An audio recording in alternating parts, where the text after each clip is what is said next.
Mijery ny équipe aloha. Mijery ny équipe. Izy io zany eo.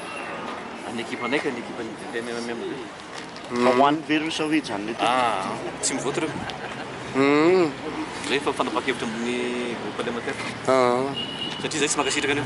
Tsy mankasitraka an'le émotion. Émotion. Mais c'est pas la peine de rester devant le restaurant comme ça. Hein.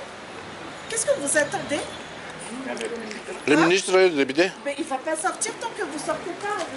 On peut encore rester ici. Délégation ministérielle. Fanazana zany nanatra cotisation no ministre tato marina be zay. Hitanao fa mivoaka azo tsisy kitapo. Niarany sakafo zay fa mpidinika niaraka tamin'ny député zay fotsiny tsy mihoatra an'izay.